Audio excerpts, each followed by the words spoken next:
Welcome you all to FoodTech Academy. இன்னைக்கு நம்ம என்ன பார்க்க போறோம் அப்படின்னா 2015ல CDPO எக்ஸாம் கண்டக்ட் பண்ணாங்க. அந்த கண்டக்ட் பண்ண எக்ஸாமோட previous year answer key discussion தான் பார்க்க போறோம். ஆல்ரெடி நம்ம சேனல்ல நியூட்ரிஷன் அண்ட் டயட்டெட்டிக்ஸ்க்கான first 10 questions free trial upload பண்ணியிருக்கோம். செக் பண்ணாதவங்க செக் பண்ணிக்கோங்க. ஸோ இந்த எக்ஸாம் பாத்தீங்க அப்படின்னா நமக்கு 2014ல நோட்டிபிகேஷன் ரிலீஸ் பண்ணாங்க. For the post of child development project officer அப்படின்ற போஸ்டுக்காக உங்களுக்கு நோட்டிபிகேஷன் ரிலீஸ் பண்ணாங்க. எக்ஸாம் 2015ல கண்டக்ட் பண்ணாங்க. ஸோ இதோட ஆன்சர் கீ அஃபிஷியலா நமக்கு டிஎன்பிஎஸ்சி வெப்சைட்ஸ்லயே பிரசன்ட் ஆயிருக்கு. ஸோ நம்ம இன்னைக்கு கிளாஸ்ல என்ன பார்க்க போறோம், ஐ மீன் இந்த வீடியோஸ்ல நம்ம என்ன இன்னைக்கு பார்க்க போறோம் அப்படின்னா, ஸோ இந்த கொஸ்டினோட ஆன்சர் என்னன்னு அவங்க டீட்டெயிலா கொடுத்திருப்பாங்க. ஸோ இந்த ஆன்சரோட ஜஸ்டிபிகேஷனும் இன்ஷார்ட்டும் நம்ம பார்க்கலாம். Let's go to the session. So home science first question பாத்தீங்க அப்படின்னா, soakage pit trench consist of எவ்வளோ மீட்டர் இருக்கணும் அப்படின்ற மாதிரி கேட்டிருக்காங்க. ஸோ ஆன்சர் பாக்குறப்போ 3m long, 3m depth and 1m broad இருக்கணும். ஸோ எதுக்காக இந்த மாதிரி இருக்கணும் அப்படின்னா, ஸோ இதை நம்ம டிசைன் பண்றதே வேஸ்ட் வாட்டரை டிஸ்போஸ் பண்றதுக்காக, சேஃபா டிஸ்போஸ் பண்றதுக்காக, சரௌண்டிங் சாயில்ல சோக் பண்ணி நம்ம வைக்கிறதுக்காக தான் ஸோ இந்த சாக்கேஜ் பிட்டை வந்து நம்ம டிசைன் பண்றோம். ஸோ காமனா இது வந்து ரூரல் சானிடேஷன்ல தான் நம்ம யூஸ் பண்ணுவோம். ஸ்மால் ஸ்கேல் வேஸ்ட் மேனேஜ்மெண்ட் ஸ்டெப்ஸ்ல எல்லாமே என்ன பண்ணுவாங்கன்னா இந்த ப்ராசஸ் வந்து யூஸ் பண்ணுவாங்க. ஸோ இதோட ஸ்டாண்டர்ட் டைமென்ஷன்ஸ் நமக்கு கொடுத்துருப்பாங்க. ஸோ அது 3m லாங் மீட்டர் லாங்ல இருக்கணும், 3 மீட்டர் டெப்த் இருக்கணும், 1 மீட்டர் அது ப்ராடா இருக்கணும். ஸோ அப்பதான் அடிக்குவேட் வால்யூம் வந்து வேஸ்ட் வாட்டரை வந்து நீங்களால கலெக்ட் பண்ணி டிஸ்போஸ் பண்ண முடியும். அப்சார்ப்ஷனும் ரொம்ப எஃபிஷியன்சியா இருக்கும். Because of brick bats or any other நீங்க பாக்குறப்போ உங்களுக்கு லைக் கிராவல்ஸ் இது எல்லாமே இன்ஃபில்ட்ரேட் ஆகாம நமக்கு கிளாகிங் ஆகாமையும் ப்ரிவென்ட் பண்ணும். ஸோ அதோட ப்ராப்பர் டிசைன்கான ஸ்டாக்னன்ட் வாட்டரை ப்ரிவென்ட் பண்ணது, ஈகோ ஃப்ரெண்ட்லியா இருக்கு, சேஃபா இருக்கு. ஸோ இது இன்னும் ஷார்ட்டா நம்ம புரிஞ்சுக்கணும் அப்படின்னா, லைக் கிச்சன் வாட்டரை நம்ம வேஸ்ட் வாட்டரை கலெக்ட் பண்றதா இருக்கட்டும், பாத்ரூம்ஸ் ஆர் வாஷிங் ஏரியாஸ்ல எல்லாமே இந்த ரேஞ்ச் தான் நமக்கு கொடுத்திருப்பாங்க. ஷார்ட்டா எப்படின்னு ஞாபகம் வச்சுக்கலாம், 3 into 3 into 1m இருக்கணும். ஸோ வேஸ்ட் வாட்டர் சேஃபா வந்து பர்லோகேட் ஆகிறதுக்கு கிரவுண்ட்ல, தட் மீன்ஸ் கிராவல் ஃபில்டு லேயர்ல இது சேஃபா இருக்கும். இதுதான் ஃபர்ஸ்ட் கொஸ்டின். செகண்ட் கொஸ்டின் பாத்தீங்கன்னா, which of the following statement is incorrect? எந்த ஸ்டேட்மெண்ட் வந்து நமக்கு இன்கரெக்ட் அப்படின்னு சொல்லி கேட்டிருக்காங்க. ஸோ எந்த ஸ்டேட்மெண்ட் இன்கரெக்ட்னு பார்த்தோம்னா,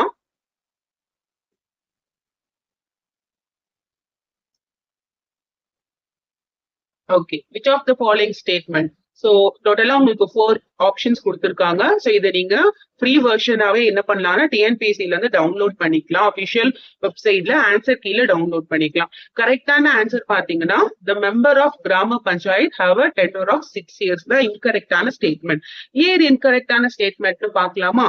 Because according to 33 Constitutional Amendment Act 1992 base பண்ணி பஞ்சாயத் ராஜ் சிஸ்டம் இன் இந்தியால டெண்டர் ஆஃப் எவ்ரி கிராம பஞ்சாயத் வந்து 5 years தான் நமக்கு அலோடா இருக்கு. அந்த டேட்ல அப்பாயின்மெண்ட்ல இருந்து till the first meeting. So as per the article 240 Indian constitution படி நமக்கு 5 years தான் இதுல வந்து நமக்கு அப்ரூவல் இருக்கு. பட் வந்து இதுல 6 years கொடுத்துருக்காங்க. ஸோ இது வந்து இன்கரெக்டான ஒரு ஆப்ஷன். ஓகே, சோ இது இன்னும் ஷார்ட்டா நம்ம வந்து அண்டர்ஸ்டாண்ட் பண்ணிக்கணும் அப்படின்னா, கிராம பஞ்சாயத்துல 5 years அக்கார்டிங் டு ஆர்டிகல் 240 நம்ம பார்க்கலாம். ஸோ டீடைல்டாமே உங்களுக்கு ஜஸ்டிபிகேஷன்ல கொடுத்துருப்பாங்க. பிகாஸ் எலெக்ஷன் வரதுக்கு பிஃபோர் என்ன ஆகும் அப்படின்னா அது எக்ஸ்பயர் ஆகும் within the 6 months of resolution. So each and every point ஏன் அது இன்கரெக்ட்ன்றது ஜஸ்டிபிகேஷன்ல கிளியரா கொடுத்துருப்பாங்க. ஸோ இது ஃபர்ஸ்ட் 10 கொஸ்டின் தான் உங்களுக்கு ஃப்ரீ வெர்ஷனா இருக்கும். இது நீங்க ஃபுல்லா அன்லாக் பண்ணணும் அப்படின்னா குரூப்ல ஜாயின் பண்ணிட்டு டிஎம் பண்ணுங்க. ஸோ இதோட டீடைல்ஸ் உங்களுக்கு ஷேர் பண்ணுவாங்க. ஸோ தேர்ட் கொஸ்டின் என்ன கேட்டிருக்காங்கன்னா, லிஸ்ட் கொடுத்துருக்காங்க. இதை நமக்கு வந்து கரெக்டா என்ன பண்ண சொல்றாங்கன்னா மேப் பண்ண சொல்றாங்க. So direct survey, specialised survey, census survey, generalised survey. So answer demographic survey. ஸ்பெஷலைஸ்ட்ல பாக்குறப்போ பர்டிகுலர் ஆஸ்பெக்ட மட்டும் நம்ம கம்யூனிட்டியில சர்வே பண்றது. சென்சஸ் வந்து சாம்பிள் சர்வே. ஜெனரலைஸ்டு சர்வே பாத்தீங்கன்னா public survey.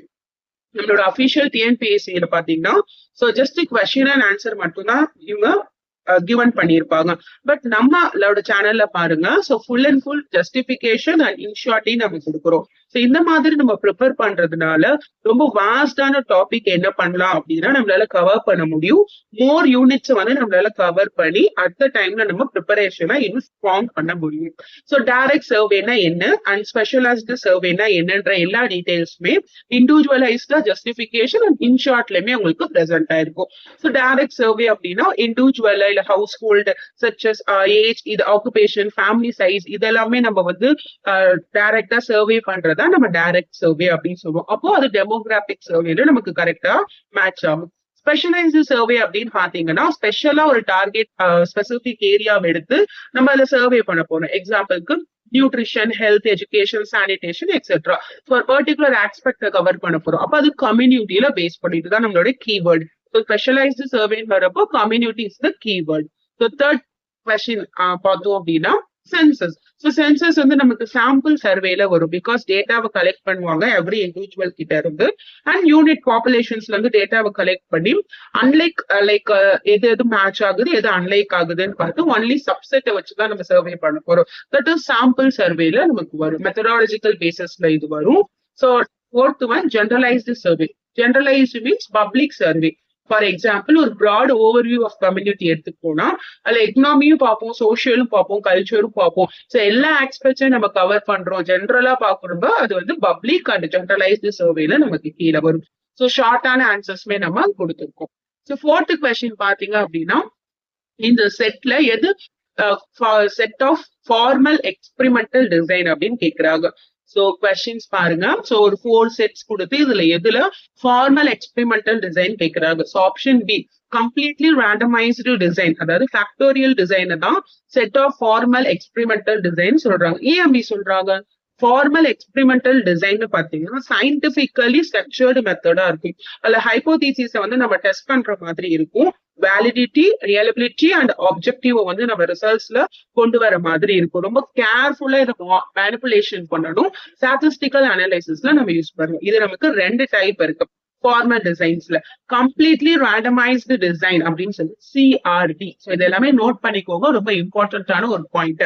So completely randomised design assign ரேண்டமா அசைன் பண்ணி டிஃபரெண்ட் ட்ரீட்மெண்ட் ஆஃப் குரூப்ஸ்ல வந்து நம்ம ஃபைண்ட் அவுட் பண்ண போறோம். ஸோ எக்ஸ்பெரிமெண்டல் கண்டிஷன்ஸ் எல்லாமே பாத்தீங்கன்னா ஹோமோஜீனியஸ் சேமா இருக்கலாம், சிமிலரா இருக்கலாம். இதோட அட்வான்டேஜ் பாக்குறப்போ ஸோ நம்ம பயாஸை எலிமினேட் பண்ணி ஸ்டாட்டிஸ்டிக்கல் டெஸ்ட் லைக் அனோவால வந்து நம்ம கொண்டு வர மாதிரி இருக்கு. இதுலயே நமக்கு 2 டைப்ஸ் இருக்குன்னு பார்த்தோம். செகண்ட் டைப் பாத்தீங்கன்னா ஃபேக்டோரியல் டிசைன். இந்த ஃபேக்டோரியல் டிசைனோட ஸ்டடி பாக்குறப்போ 2 or more independent variables நம்ம எடுத்துட்டு வரலாம். சைமல்டேனியஸ்ல அட் த டைம்ல நம்ம எடுத்துட்டு வந்து நம்ம இந்த சர்வேவை கண்டக்ட் பண்ண முடியும். So helps identify not only main effect but also interaction effect between the வேரியபிள்ஸ்க்கு ரொம்பவே இவங்க ஹெல்ப்ஃபுல்லா இருப்பாங்க. ஸோ காமனா இதை நம்ம ஃபுட் சயின்ஸ்லயும் நியூட்ரிஷன் அண்ட் மேனேஜ்மெண்ட்லயும் நம்ம யூஸ் பண்ணலாம். ஸோ நம்மளோட கொஸ்டின் பாத்தீங்க அப்படின்னா சோ என்ன கொஸ்டின் கேட்டிருக்காங்க? ஃபார்மல் செட் எக்ஸ்பெரிமெண்டல் டிசைன் வந்து கம்ப்ளீட்லி ரேண்டமைஸ்டு டிசைனா இருக்கணும். தட் மீன்ஸ் ஃபேக்டோரியல் டிசைனா இருக்கணும். ஓகேங்களா? சோ இதுதான் நமக்கு கரெக்டான ஆன்சரா இருக்கும். சோ அப்ப நம்ம completely randomised design CRD and factorial design பாத்தீங்கன்னா ஃபார்மல் எக்ஸ்பெரிமெண்டல் டிசைன்ல வரும். சோ இதோட டீடைல்டான ஜஸ்டிபிகேஷன் பார்த்துட்டோம். ஷார்ட்டா எப்படி ஞாபகம் வச்சுக்கலாம்? Completely randomised and factorial design வந்து ஃபார்மல் எக்ஸ்பெரிமெண்டல் டிசைனா இருக்கும். பிகாஸ் அதை நம்மளால கண்ட்ரோல்டு பண்ண முடியும், ஸ்டாட்டிஸ்டிக்கலா இருக்கும். அன்பயாஸ்டு டெஸ்ட் வந்து நம்ம என்ன பண்ணலாம்னா வேரியபிள்ஸ்க்கு யூஸ் பண்ணலாம் அப்படின்னு சொல்லி நம்ம ஈஸியா ரிமெம்பர் பண்ணிக்கலாம். Okay, then 5th question. The first tooth is likely to appear during dash period அப்படின்னு கேக்குறாங்க. So 7th month தான். இது எல்லாமே நமக்கு ஒரு டைரக்ட் ஆன்சர்ஸ் தான். So 7th month அதாவது எரப்ஷன் நடக்கும் இல்லையா? So first primary இல்ல மில்க் டீத் வந்து டிபிக்கலா அரௌண்ட் ஆகும் 7th monthல இன்ஃபேண்டோட லைஃப்ல. நார்மல் ரேஞ்ச்ல 6 to 9 monthsல கூட ஆகலாம். That is not a great thing.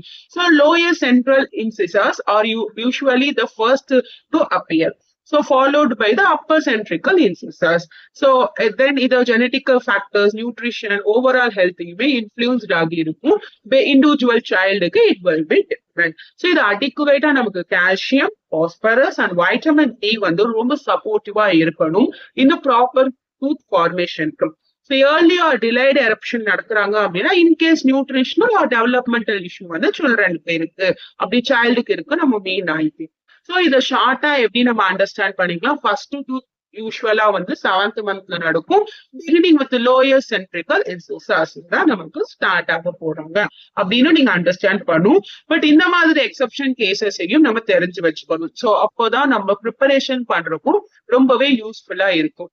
So 6th question பாருங்க. Which of the following program was implemented for the development of women and children? So 4 option கொடுத்து எந்த programme வந்து women and children implement பண்ணிருக்காங்கன்னு கேக்குறாங்க. So option பாத்தீங்க அப்படின்னா A தான் கரெக்ட்னு சொல்லியிருக்காங்க. ஏ கரெக்ட்னு பார்த்தலாமா? Because DWACRA, that means development of women and children in rural areas. So இம்பார்ட்டன்டா நோட் பண்ணிக்கோங்க இந்த அப்ரிவேஷன். So DWACRA ப்ரோக்ராம் எப்போ லான்ச் பண்ணாங்க அப்படின்னா 1982 to 83ல லான்ச் பண்றாங்க. ஒரு சப்ஸ்கீமா தான் இருக்கு. எதோட சப்ஸ்கீமா வருது? IRDP, that means integrated rural programme development ப்ரோக்ராமோட ஒரு சப்ஸ்கீம் தான். ஸோ இதை சோஷியோ எக்கனாமிக் ஸ்டேட்டஸ் உமனுக்கு வந்து ரூரல் ஏரியால இம்ப்ரூவ் பண்றதுக்காக யூஸ் பண்றாங்க.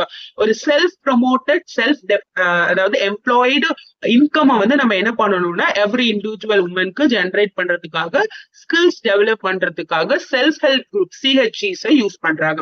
ஸோ இந்த ஒன் கொஸ்டின்லயே பாத்தீங்கன்னா நமக்கு 3 அப்ரிவேஷன்ஸ்க்கான ஆன்சரை நம்ம பார்த்துட்டோம்.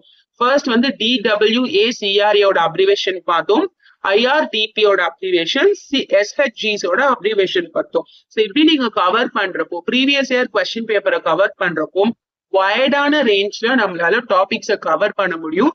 இது ஒரு வைஸான ஒரு இன்டெலிஜென்டான ஒரு methodology for studying child development project officer எக்ஸாம்க்கு. ஸோ அந்த ப்ரோக்ராம் எதுக்காக அட்ரஸ் பண்றாங்க? சில்ட்ரன்ஸையும் அட்ரஸ் பண்ணுவாங்க. எப்படி உமன்ஸ்க்கு பார்த்தாச்சு, சரி சில்ட்ரன்ஸ்க்கு எப்படி அவங்க வந்து ஹெல்ப் பண்றாங்க? சப்போர்ட்டிங் ஆக்டிவிட்டிஸ் லைக் அவங்களோட நியூட்ரிஷனா இருக்கட்டும், எஜுகேஷனா இருக்கட்டும், ஹெல்த் கேர் எல்லாமே அவங்க வந்து ஹோலிஸ்டிக் ஃபேமிலி டெவலப்மெண்ட்ல இருந்து என்ஷூர் பண்றதுக்காக போத் உமன் அண்ட் சில்ட்ரனுக்குமே இவங்க சப்போர்ட் பண்றாங்க. ஸோ இதுல நமக்கு சோ எப்படி இவங்க ஹெல்ப் பண்றாங்கன்னா போத் நம்மளோட சில்ட்ரனுக்கு பாத்தீங்க அப்படின்னா டெசிஷன் மேக்கிங்ல சேவிங் ஹேபிட்ஸை வந்து இம்ப்ளிமெண்ட் பண்றதுல ஆஸ் விஷுவல் ஆக்சஸ வந்து கிரெடிட் பண்றதுலயும் இவங்க ஹெல்ப்ஃபுல்லா இருக்காங்க. சோ அப்ப இன் ஷார்ட்டா பார்த்தோம் அப்படின்னா DWACRA உமனோட எம்பவர்மெண்ட், சில்ட்ரனோட வெல்ஃபேருக்கு இவங்க யூஸ்ஃபுல்லா இருக்காங்க. சோ அப்போ income generation, group based development in rural area in ஷார்ட்டாவும் நம்ம அண்டர்ஸ்டாண்ட் பண்ணிக்கலாம். Okay, slop is a sullage. So ஸ்லோப்னா எதை நம்ம ரெஃபர் பண்ணுவோம் அப்படின்னா 7th கொஸ்டின்ல வேஸ்ட் வாட்டர் இருக்கு இல்லையா? சோ அது வந்து நம்ம ஜென்ரேட் ஆகும் எங்க டொமஸ்டிக் ஆக்டிவிட்டிஸ்னா நம்ம யூஸ் பண்றப்போ, சச் அஸ் வாஷிங் பண்றோம், பாத்திங் அண்ட் கிச்சன் யூசேஜ் அப்போலாம் ஜென்ரேட் ஆகுது. அதுதான் நம்ம ஸ்லோப் அப்படின்னு சொல்றோம்.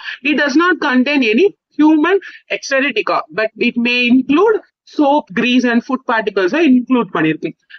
சானிடேஷன் டேர்ம்ஸ்ல நம்ம பார்த்தோம் அப்படின்னா it's a type of sullage. Okay, so இதை நம்ம சூவேஜ்ல இருந்து டிஸ்டிங் பண்றோம், later including human waste from the toilet. So இப்போ இந்த ப்ராப்பரா டிஸ்போசபிள் பண்றப்போ இந்த சலேஜ் நமக்கு ஸ்டாக்னேஷன் அண்ட் ஃபவுல் ஆர்டர் வராம அண்ட் மஸ்கிட்டோ ப்ரீடிங் இல்லாம நம்ம ப்ரிவென்ட் பண்ணிக்கலாம். சோ இப்போ இன் ஷார்ட்டா நம்ம என்ன பண்ணிக்கலாம்னா ஸ்லோப்னா சலேஜ்னு சொல்லலாம். That means domestic wastewater without human waste. Okay, இத வந்து ரொம்ப இம்பார்ட்டன்ட்டா நம்ம ஞாபகம் வச்சுக்கணும். Because typically washing and cooking ஆக்டிவிட்டிஸ்ல இருந்து நமக்கு வரது வேஸ்ட் வாட்டர் தான் sullage. Is this clear? Okay, so நம்ம 8th கொஸ்டின் பார்ப்போம். 8th கொஸ்டின் என்ன கொடுத்திருக்காங்க அப்படின்னா president of village development committee is நமக்கு கொடுத்திருக்காங்க பிரதான். சோ ஆன்சர் பாக்குறப்போ so panchayat Raj system of இந்தியால வில்லேஜ் டெவலப்மெண்ட் கமிட்டிய ஆப்ரேட் பண்றாங்க இல்லையா? சோ அதுதான் நம்ம என்ன சொல்றோம்னா கிராஸ் ரூட் லெவல் அப்படின்னு சொல்றோம் to overseas the implement rural development ப்ரோக்ராம்க்கு. சோ இந்த பிரதான் நம்ம பாக்குறப்ப is also known as sarpanch அப்படின்னு சொல்றோம். பிகாஸ் அவங்க வந்து பிரசிடென்ட் இல்லைன்னா ஹெட் ஆஃப் த கமிட்டியா அவங்க இருப்பாங்க. இது எல்லாமே ஒரு டைரக்டான கொஸ்டின் தான். ஸோ எலெக்டட் ரெப்ரஸன்டேட்டிவா இருப்பாங்க கிராம பஞ்சாயத்துல. ஸோ இன் ஷார்ட்டா நம்ம அண்டர்ஸ்டாண்ட் பண்ணிக்கணும் அப்படின்னா pradhan is president of village development committee அப்படின்னு நம்ம சொல்லலாம். So 9th question பாத்தீங்க அப்படின்னா dash is the service offered to a student who is undergoing a problem and need professional help to overcome அப்படின்னா கவுன்சிலிங் தான். ஸோ கவுன்சிலிங் அப்படின்றது ஒரு professional service, ஒரு இண்டிவிஜுவலுக்கு ஹெல்ப் பண்ணலாம், எஸ்பெஷலி ஸ்டூடெண்ட். அண்ட் எதுக்காக நம்ம ஹெல்ப் பண்ணுவோம் அப்படின்னா emotional, social and academic psychological challenges face பண்றதுக்காக. ட்ரைன்டு கவுன்சிலர்ஸ் வந்து என்ன பண்ணுவாங்கன்னா கைடன்ஸை ப்ரொவைட் பண்ணுவாங்கன்னு பார்க்கலாம். ஸோ இதோட ஆப்ஷன்ஸ் நம்ம பார்த்தோம் அப்படின்னா counselling, educational guidance, vocational guidance, family கவுன்சிலிங்னு கொடுத்துருக்காங்க.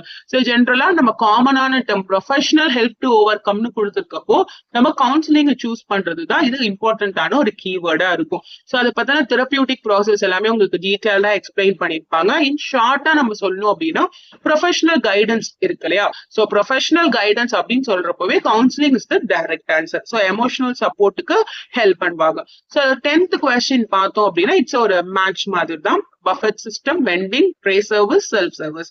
ஸோ ஆன்சர்ஸ் நம்ம பார்க்கலாம். ஸோ ஆன்சர் பாக்குறப்ப பஃபெட் சிஸ்டம்னா மேரேஜ் பார்ட்டில யூஸ் பண்ணுவாங்க. வெண்டிங் பார்த்தோம்னா ரயில்வே ஸ்டேஷன்ஸ். ட்ரே சர்வீஸ் அப்படின்னு பாக்குறப்ப ஏர்லைன். செல்ஃப் சர்வீஸ் வந்து காலேஜ் கேன்டீன்ல இருப்பாங்க. ஸோ அதை பத்தின டீட்டெயிலான இன்ஃபர்மேஷன்ஸ்மே என்ன பண்ணிருப்பாங்கன்னா உங்களுக்கு கொடுத்துருக்காங்க.